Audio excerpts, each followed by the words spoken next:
Is it okay to blame the zebras? What does that mean, Francis?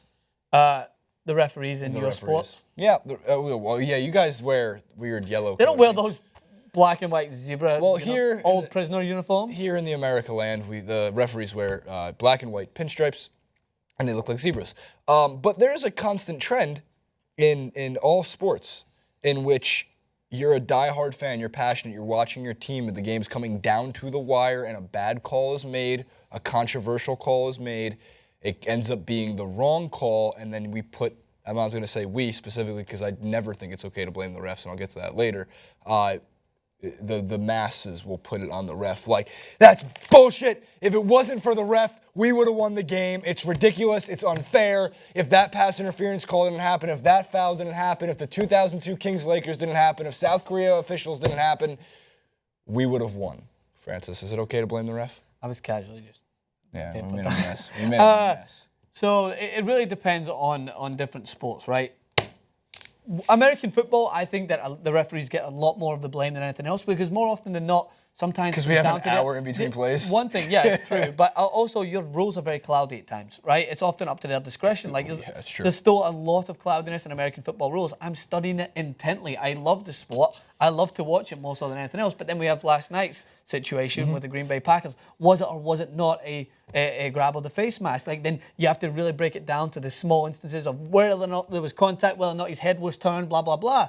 And that's where it's so easy to come down to the referee and basically blame it on his decision. Obviously, in NFL, in situations like that, they have more than one referee who can kind of split the blame between most, but that the main official is going to take the blame for it. By the way, it's also so much easier to be a ref on your own couch when you get, in the NFL specifically, 30 camera angles to watch it in ridiculously 4K slow HD motion. I think that in world football, in the past years, it's been it's probably the most. But refs can have in world football, they can call a penalty. Oh, they can. And there is no challenge to it. If they literally say, oh, whoop.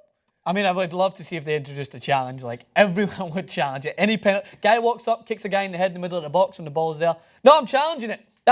His head was there for the kicking. But again, to the point, from your fandom, you're watching a Celtic game, let's say they're in the Champions League final, and there's a controversial call. Will you blame the ref or will you blame the team? You just named the most painful moment in my life. When Celtic versus Porto, UEFA Cup final, the refereeing decision, he bought into Porto's diving for a lot of it. I don't care what you say, but at that point, that was when kind of diving was becoming more and more evident throughout. And Porto definitely sold themselves throughout. The referee bought into it. There was a lot of calls throughout. But I still blamed one of the players in Celtic's team, Bobo Baldi.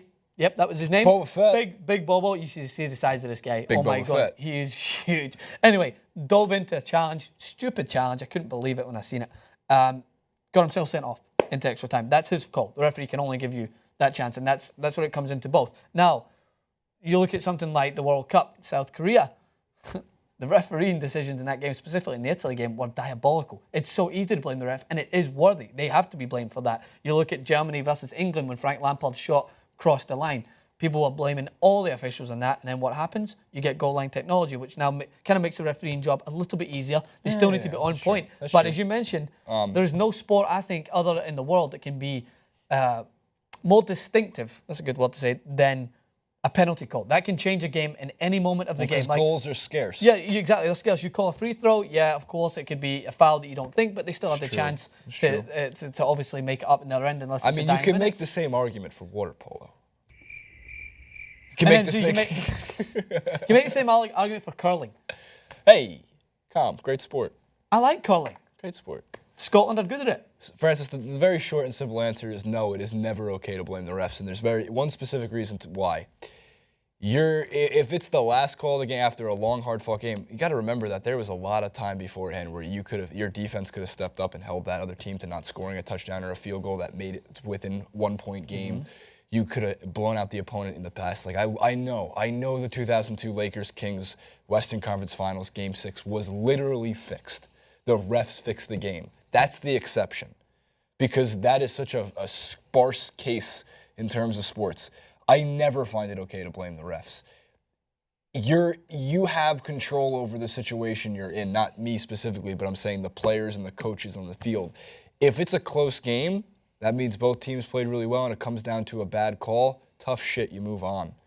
But don't forget that you had 3 quarters of NBA or NFL or soccer, whatever it was, world football, whatever it is, to maybe get those goals and create those opportunities and score when you should have, to not be in a situation where a bad call turns the tide of the game. It comes into both. You can either people use it as a deflection, not both, but not both. Can't blame them. You can't blame them. No, I think in world football, like in the 2002 World Cup, But that's South Korea, 2002 was a shitty year for refs fixing sports. That was horrendous. That was one of the worst I've ever seen. And then if you're gonna go and tell those Italian fans, you know what they're gonna say to you, fucking piece of shit, this is to put pasta in your ear.